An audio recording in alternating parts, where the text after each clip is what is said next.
It's Jake. Big Jake. Amoeba orders are out, and so am I. Target wait and see. Remember, we are watching. We are waiting, and when the time is right, you will know. You better watch the vid, like, and sub. Hi, how you're doing? You're probably wondering where I come in on all this. Firstly, my name is Elise Roberts, and my twin sister's name is Charlotte. That's Charly for short. Oh, and she is brunette. We were final year students at Harvard Uni, and were studying journalism, and we were really into the subject. So I am she. Yeah, Charly.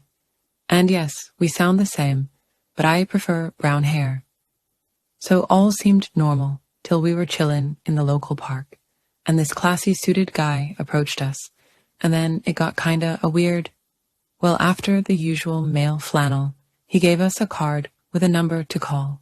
So and then it got really weird, like it's this guy on the other end, and he just won't even say who he was, but starts telling us there is an interview for us at a major news network as war journalists. Heck yeah, we did not even get 2 exams at uni. But guess what? Well, we just had to check it out. So, right. Anyways, we were taken straight to the editor-in-chief's office. She was female, and no, we did not have to strip. And no, we cannot tell you the name of the network. So she's straight out with it.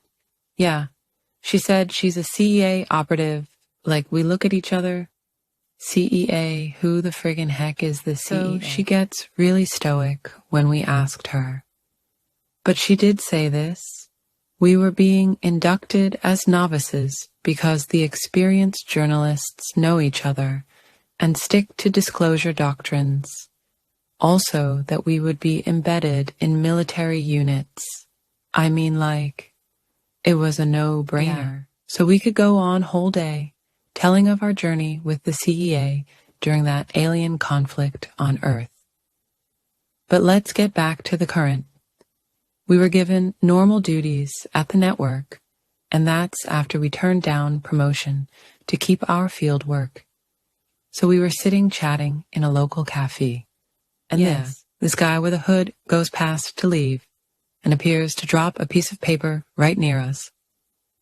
Charly called out, but he goes outside, looks through the glass straight at us, and kept going. Well, we just looked at each other.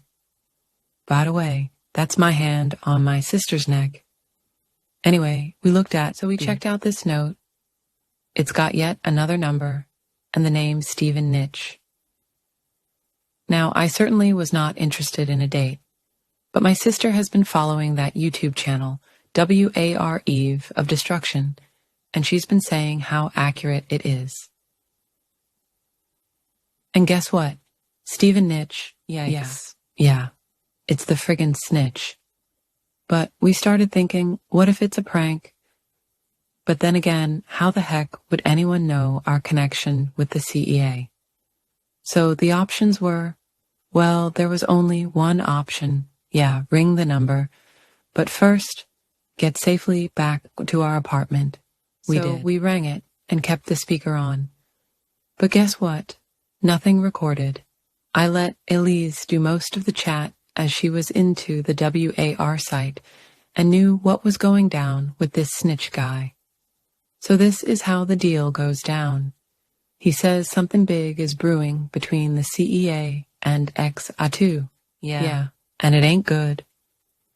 So basically, the CEA has placed covert spy satellites around X-A2 and have picked up high levels of radiation as they did when the hybrids invaded us. That apparently infers that they are recloning a new, bigger army and new weapons. This time, though, word has it, no, it ain't good, as Elise just said. The only good news is that the CEA are going to take the war to X-A2. Yeah, a preemptive strike on X-A2. Man, that's going to be some logistic nightmare for them. I mean, we were with them here during the last conflict, and it was a logistic juggernaut. So this snitch guy starts by giving us a tutorial on encoding and encrypting these uploads. Yeah, boring, but necessary. 'Cause he ain't making it up when he says the men in black and the amoeba will come looking for us. He thinks we will be reinducted as Inbeds. I mean, like, space. And maybe space will be out, final frontier, but there's more, much more. He also claims there's going to be an attempt on the U.S. president's life. Yeah, President Walter Armstrong. But when we asked him by who, he laughed. Yeah, laughed. Then gave us some cryptic crap statement, which went like... So yeah, the cryptic crap message goes like this. Chase the butterfly, and the butterfly will chase you. Stop the butterfly before it hatches. First, I'm thinking, what a load of BS. Then it clicked. China Red, yep. She was known as Dancing Butterfly. It's on the W.A.R. site. If you go to the W.A.R. site and look at the Hands Hatch explainer vid, you will see what we are talking about. But here's the thing. The attempt on the president is really to draw out Agent Hatch, and he is China Red's real target. You know, in our time with the CEA, we had to be CEA agents licensed. Yeah. And she doesn't mean a TV license. We are licensed to carry guns, you know, bang, bang. So at this point, we sat there burning the midnight oil, thinking and talking it out. Like, what should we do? I mean, we would have to snitch on the snitch. We are journalists, and man, could he be useful? He obviously could be. I mean, where else and who else could give us a lead? Like that one. Crazy lead, but how do we deal with it? If we go by the W.A.R. site, well, that China Red chick is backed up by her boss. Yeah, he's some psycho that calls himself Hooded Claw. And clearly, he doesn't mind killing. And if we are wrong about him trying to draw out Hatch, then he is starting at the very top. Yeah, the U.S. president. So we are racking our brains, trying to figure out how he may have brought the attempt to Hatch's attention. And there, right there, on the news, was the answer. So much for the exclusive. Well, it's our boss on the TV, and she's also got this assassination info. Now, either Snitch is playing games with us, or the boss got the leak clandestinely from the Claw. Either way, the CEA are going to put their best foot first. And that foot is spelt as Hatch, Hands Hatch. Hatch. You can forget make-believe, guys. Like James Bond and Shaft Cause, the CEA's motto really is, when the going gets tough, but with that rep comes enemies. Now, don't get it wrong. We did not accuse our boss of being in league with Claw. No, she is a CEA ops herself. And the CEA is sharp. So we didn't believe that the venue would change. And here's why. It was election time in the U.S., and President Armstrong was going to name his running mate at the rally that was already named at the Delaware playing fields. And he has already stated that he will not shrink from any threat. Anywhere. That's right. The right-wing media were calling him the latter-day Trump. I think we won't forget the Trump presidency. So anyways, the rally day came, and yes, we were there. You know, we ain't bad looking, and the so decided to stay together, and that meant a certain degree of disguise. Security was tight, and that was expected.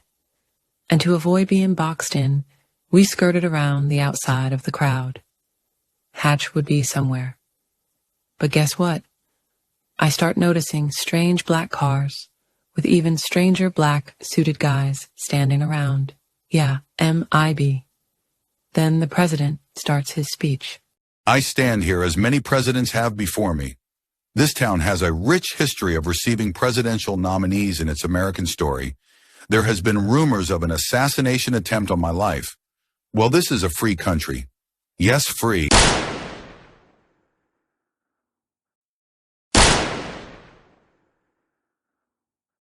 Oh, what a pair of hot ones. brains, beauty, and what you call balls of steel. Wow. So what happened there?